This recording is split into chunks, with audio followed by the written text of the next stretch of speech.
Measurements needed: 1. Shoulder. 2. Sleeve length. 3. Round sleeve. 4. Neck. 5. Top length. So here you mark your neckline, the same neckline formula we use in our regular senator outfits. Divide your neck by 6 minus 0.3, mark the width, add half to that, and get your depth. So mark that way, and then use your pattern master and place it this form, and then you connect all through this way. After which, you now mark your shoulder divided by 2 plus your sleeve length. So once you get that measurement, mark that way and add extra 2 inches to that. Then slant by 4 inches. 4 inches is ideal to slant your danshiki.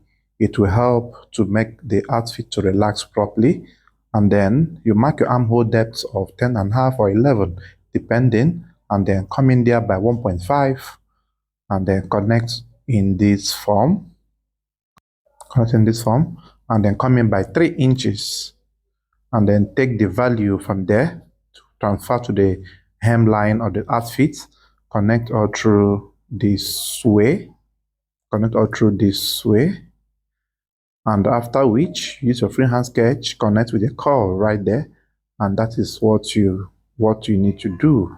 After this now, you will cut out the front panel, and then I will also cut the back panel and also show you how to go about it. Also bear in mind that the back panel will not have any facing. There will be no facing at the back side, but there will be inner facing. So that inner facing is what we are going to use to turn out or turn the back neckline.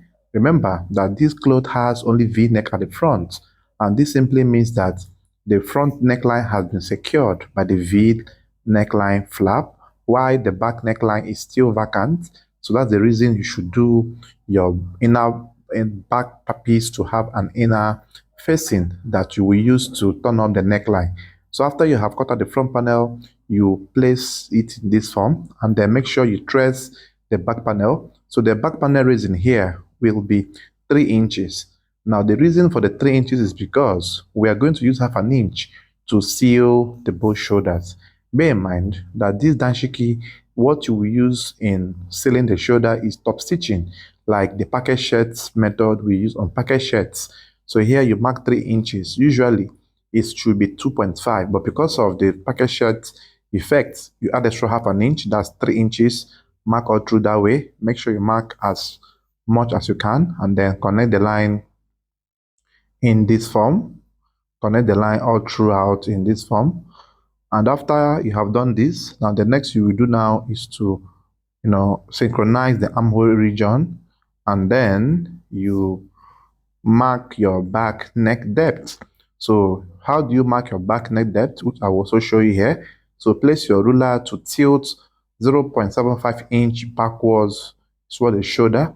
Mark that point and then come down here by 2 inches. For this danshiki, we use 2 inches to come down on the neckline, and then take your pattern master, place in this form, and you are good to go.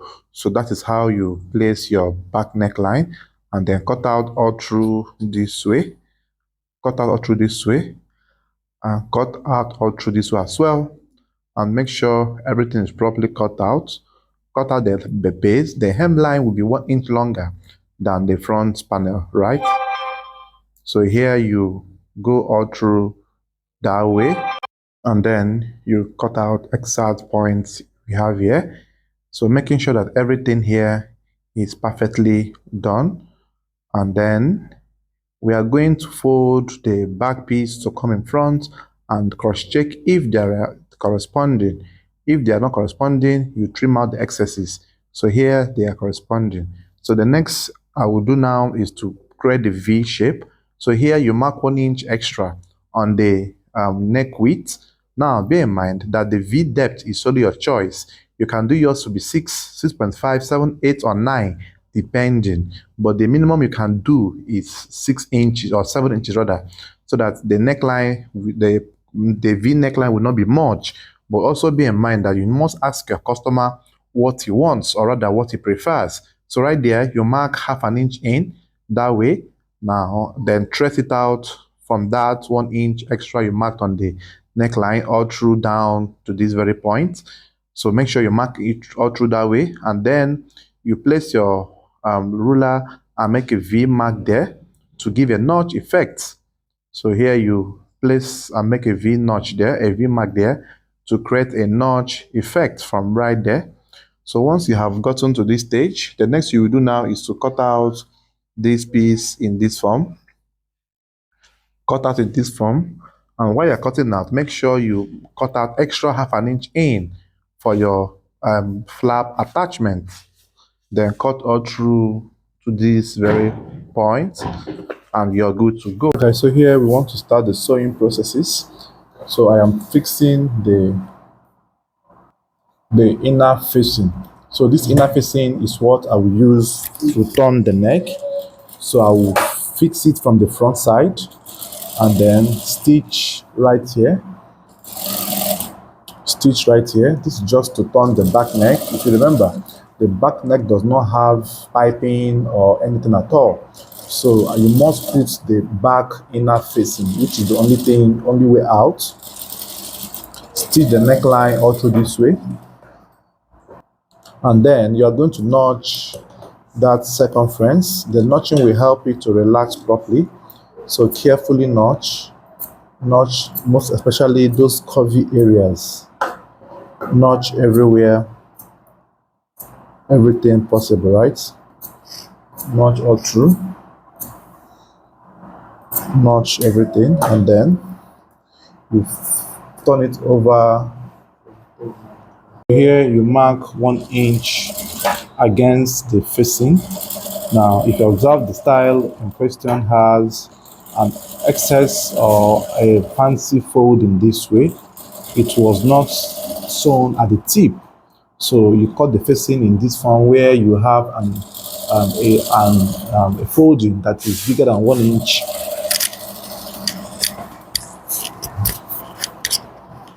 So that you can stitch it all through this way. So this is the beauty of what we are trying to make. Later on, the chalk will be cleaned, right?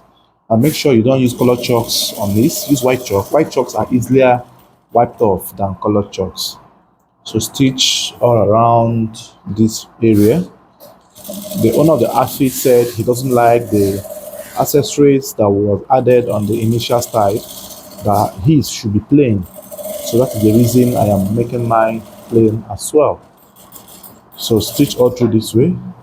And after this now, we are going to now fix our plackets for the V neckline. So in most cases, you can use color gum to fold this, or you can use hemming gum, however I want to do it. But hemming gum is more relaxed and less strong because of the fact that most people will not like the thickness to be that much. So what I have here is 1.5 inch folding. That's 3 inches cutting and then 1.5 inch folding. And then I will now stitch ½ an inch. It will now be left with 1 inch. So that 1 inch you have left is what you will use. The ½ inch rather is what you will use to attach this flap to the neckline. Then once you stitch and come to that point where you made your V notch, then don't exceed the V notch, just stitch and end there, and then fix the other one as well. And then you will now arrange the ending of this particular spot. So bring that as well. Make sure that they are stopping at the same point or the same position. Very important. So you stitch all through from there and go all the way down. Go all the way down to these very points. Then this is what you have. Cut your threads. Then fold it inwards that way, making sure that every part is properly taken care of. Here you make a notch and make sure that your notch is getting to that same point where your threading ended for easier and neater finishing, right? Make a notch and stop there, and then you tuck it in properly.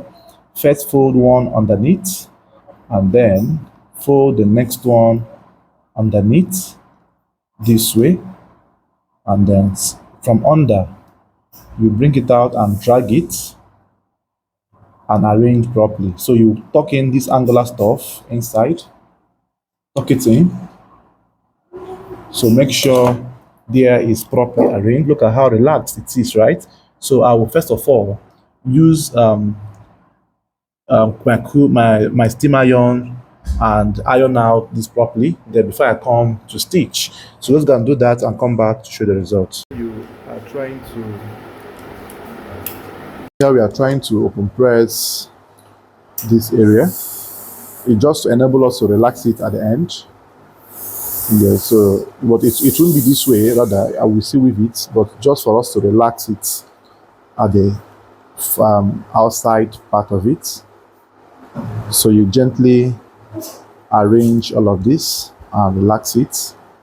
You will still iron it out the other way around. You iron out through this way. Then do the same thing on the other side as well. This helps the work to be more relaxed and neater.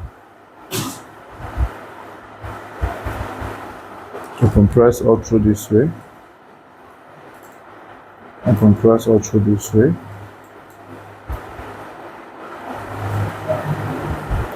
And then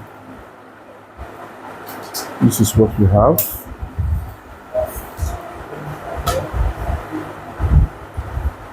So we iron from the outside. Iron from the outside. Make sure it's properly relaxed. And then we start to arrange this area. So just tuck it in as I have shown you initially, and make sure that the cloth is properly relaxed. It must be relaxed this way, and push it in from there, and then bring fabric and place on top of the material, and then you iron the whole body to relax properly.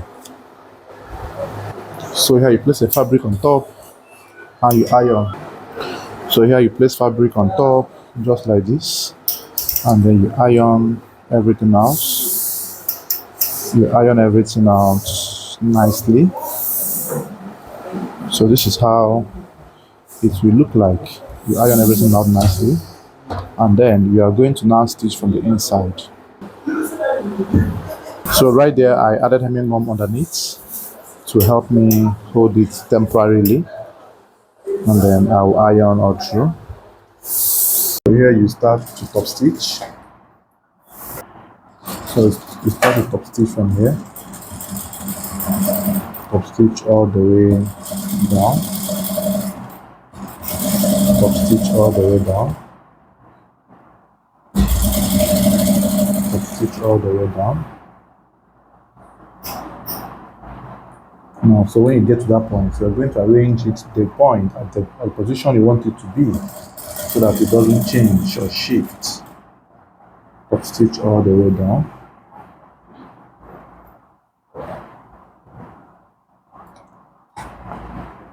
Make sure you arrange the flap to lap exactly how you want it to be, and then you top stitch all the way to that point. Top stitch as well all the way up.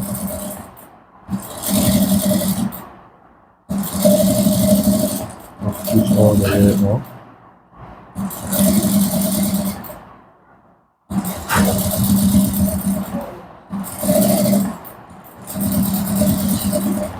So once you're done with that, the next thing you're going to do now is to join the back panel to the front panel. So you cut off the shoulder region here. Alright, so here we want to start the joining process. So we are sewing the inner facing first. Bear in mind, the inner facing is a vintage fabric that was used to just turn up the neck at the back. So you just thread it. The threading will come out at the right side of the fabric, but it will not really matter, because if your threading is neat, it won't really make a difference. So just thread all along that line. and make sure it goes out to the way to the very end. And then after this, now we are going to see how to top stitch the shoulder. Now I know most of you will be wondering, how am I going to close the shoulder? That is actually the essence of this illustration, to show you how to join the shoulder of a Danshiki outfit. Having seen the cutting processes, so here you are keeping this one to be 3/4 inch lower than the one front panel. So place in this form, and then you top stitch this tip, top stitch this tip, top stitch this tip all through to the very end, folding it 3/4 inch on top, just this way. Top stitch it. This is how you top stitch the shoulder of a Danshiki. Still watch the very end to see how it's properly finished, please. So top stitch all through to this point.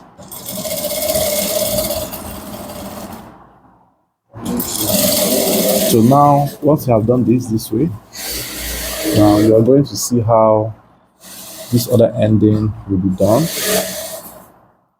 Cut your threads this way, and then open it up like this. Then fold it down towards the front panel, and then top stitch at the tip. So this is one of the easiest ways you can use as well to achieve a neat finishing on the outfit.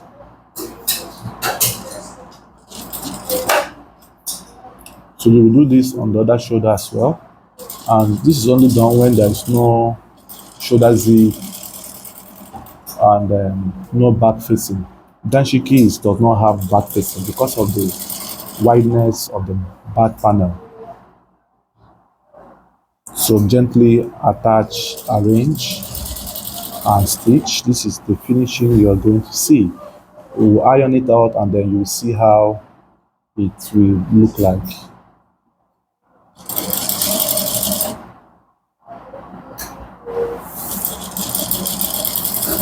So this is how you take your time and arrange all of this. Make sure there's no air or bulge.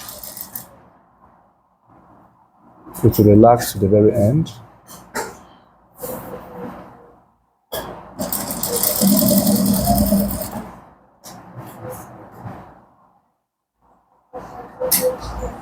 So if you notice that the shoulder panel is exceeding, you can stop somewhere on the shoulder region, then start on the tip of this area so that it flushes or laps correctly.